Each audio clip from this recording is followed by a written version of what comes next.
In May 2025, Harvard University faced a crisis that jeopardized fears for nearly 7,000 international students.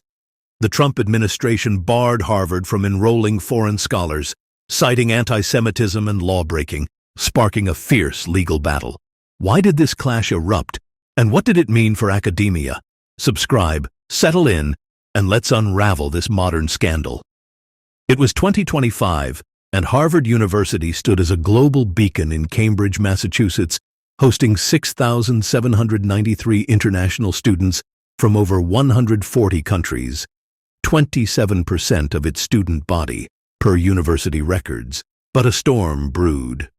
The Trump administration, led by President Donald Trump, targeted elite universities, accusing them of fostering anti-American ideologies, per the New York Times. Harvard, a frequent focus, faced mounting pressure to end diversity, equity, and inclusion, DEI programs, and curb pro-Palestinian protests, which the administration labeled anti-Semitic. Tensions escalated in April 2025, when the administration froze $2.65 billion in Harvard's federal grants, per Reuters. Homeland Security Secretary Kristi Noem demanded disciplinary records of international students, citing a 1946 law requiring visa data. Noem claimed Harvard's campus harbored violence and antisemitism, allegations the university denied, arguing the demands infringed on its autonomy. Harvard's partial response by April 30th was deemed insufficient, setting the stage for a historic showdown. On May 22, 2025, the Department of Homeland Security struck. As reported by Reuters, Noem revoked Harvard's Student and Exchange Visitor Program certification, barring new international student enrollment for 2025 to 2026. Current students, nearly a quarter of Harvard's 24,596 scholars, had to transfer or risk losing legal status, facing potential deportation. Noem's letter, shared on X, accused Harvard of fostering violence, antisemitism, and coordination with the Chinese Communist Party, and failing to provide requested records. She called enrolling foreign students a privilege, not a right, warning other universities to comply. The administration stated reasons tied to broader policies.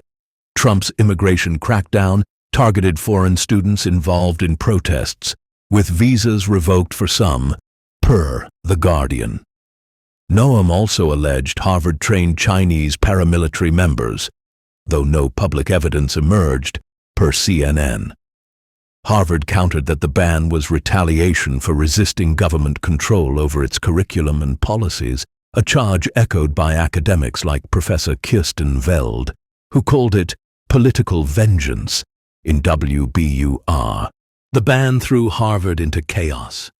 A Swedish student, Leo Gerden, told the Harvard Crimson the policy was devastating, while a Sierra Leonean researcher feared for his family, per The Washington Post. International students, vital for full tuition and research, faced uncertain futures, with some canceling travel plans, per NPR. The financial hit loomed large as foreign students bolstered Harvard's $50 billion endowment, per the BBC. Harvard sued on May 23, 2025, calling the ban unlawful and a First Amendment violation.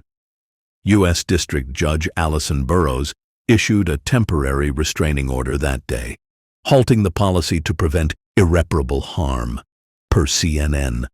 Hearings were scheduled for May 27 and 29. Public reactions were divided. Representative Jaime Raskin decried an attack on academic freedom, while Noem insisted Harvard's defiance justified action, per X posts. The clash became a flashpoint in debates over government oversight. The 2025 Harvard crisis revealed a tug-of-war between academic independence and federal authority. It disrupted lives, from students facing deportation fears to researchers like a Chinese scholar halting cancer studies, per The Washington Post. The legal fight, still unfolding, questions universities' global roles. Reuters, May 23, 2025 article, linked below, details the stakes. Checked it out. What did this scandal teach about balancing institutional freedom and accountability? How could such conflicts have been avoided? Share your thoughts below. This story was a call to examine the human cost of academic power struggles. Thanks for watching, and we'll saw you in the next story.